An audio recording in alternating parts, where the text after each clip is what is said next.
Assalamualaikum warahmatullahi wabarakatuh.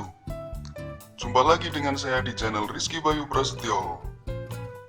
Teman-teman, dukung terus channel ini dengan subscribe, like, dan komen supaya kita lebih semangat lagi untuk berbagi. Halo teman-teman, kali ini saya akan membicarakan tentang primordialisme. Langsung saja kita pada primordialisme.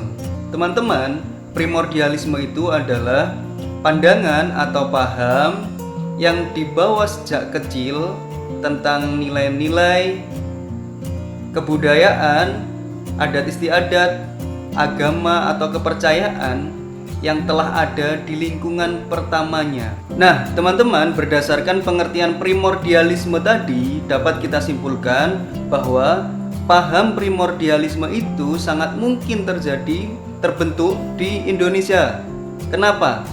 Karena seperti yang kita ketahui, di Indonesia itu sangat banyak sekali jumlah penduduknya, sekitar 267 juta jiwaan, dengan suku bangsa berkisar 1340-an, dengan jumlah bahasa yang berkisar 546 bahasa daerah ya, dan agama yang diakui di Indonesia sebanyak 6, yaitu agama Islam, agama Kristen Protestan, agama Katolik, agama Buddha, agama Hindu, dan agama Konghucu. Hal-hal tersebut yang dapat membentuk primordialisme kita masing-masing ya.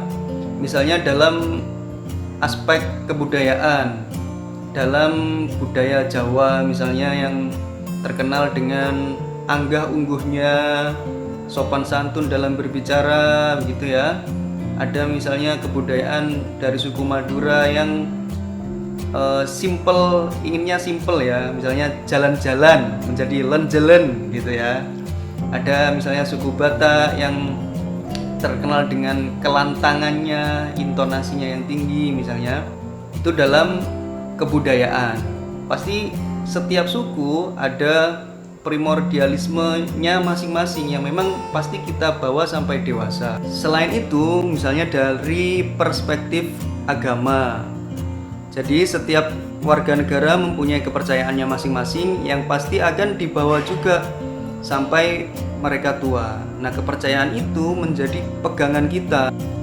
Misalkan di Islam sendiri pun bisa terjadi semacam primordialisme juga. Ada beberapa kelompok dalam Islam seperti Muhammadiyah, NU, dan lain-lain yang pasti itu setiap kita mempunyai pegangan sendiri-sendiri tentang keyakinan beragama kita. Lalu, apakah primordialisme itu berbahaya untuk Negara Kesatuan Republik Indonesia? Karena ada beberapa berita yang menyebutkan bahwa terjadinya konflik kerusuhan di beberapa daerah di Indonesia itu diantaranya karena isu primordialisme. Seperti berita berikut dari Detik News yang berjudul "Redam Rusuh di Papua, BPIP ajak semua pihak duduk bersama". Nah, dalam berita ini memberitakan tentang kerusuhan yang ada di Papua tahun 2019 lalu itu diisukan karena isu primordialisme juga yang berawal dari penangkapan mahasiswa yang ada di Malang dan Surabaya dan berbuntut kisruh demo di Papua. Contoh berita yang kedua adalah dari Liputan 6 yang berjudul "Kisruh di Sampit adalah kegagalan merawat perbedaan 18 tahun silam". Nah, berita ini sebenarnya membahas tentang kerusuhan di Sampit tahun 2001 dulu antara suku Dayak dan suku Madura itu ya.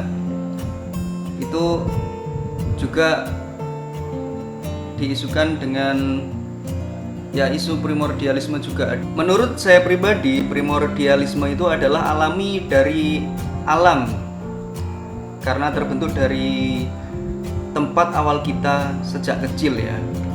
Jadi kalau ada berita-berita yang mengisukan kisruh pertengkaran itu karena isu primordialisme, itu saya rasa kurang ya kalau isunya hanya primordialisme.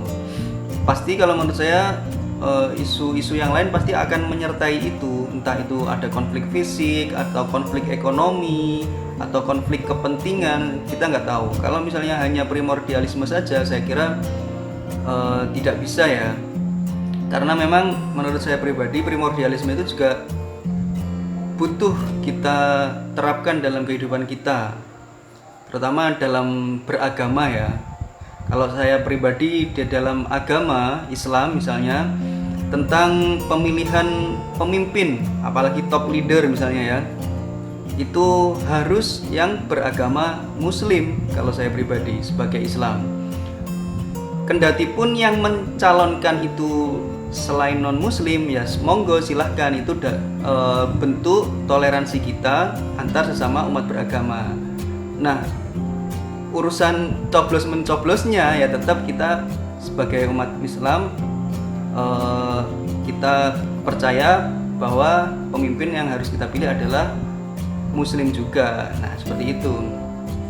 Kalau menurut saya primordialisme ya tetap tidak apa-apa, tapi dengan catatan kita harus toleransi.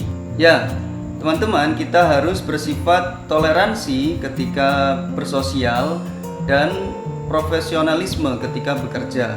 Karena kedua hal itu akan menetralisir sikap primordialisme kita yang berlebihan. Apakah toleransi itu? Jadi menurut Kamus Besar Bahasa Indonesia, toleransi adalah bersifat atau bersikap menenggang, menghargai, menghormati, membiarkan, membolehkan pendirian atau pendapat, ideologi, kepercayaan orang lain yang mungkin berbeda dengan kita. Nah, sikap itu akan menetralisir primordialisme kita yang berlebihan, sehingga tercipta masyarakat yang saling menghormati dan menghargai antar sesama warga negara Indonesia. Sekian yang dapat saya sampaikan. Terima kasih atas perhatiannya dan mohon maaf jika ada kesalahan. Wassalamualaikum warahmatullahi wabarakatuh.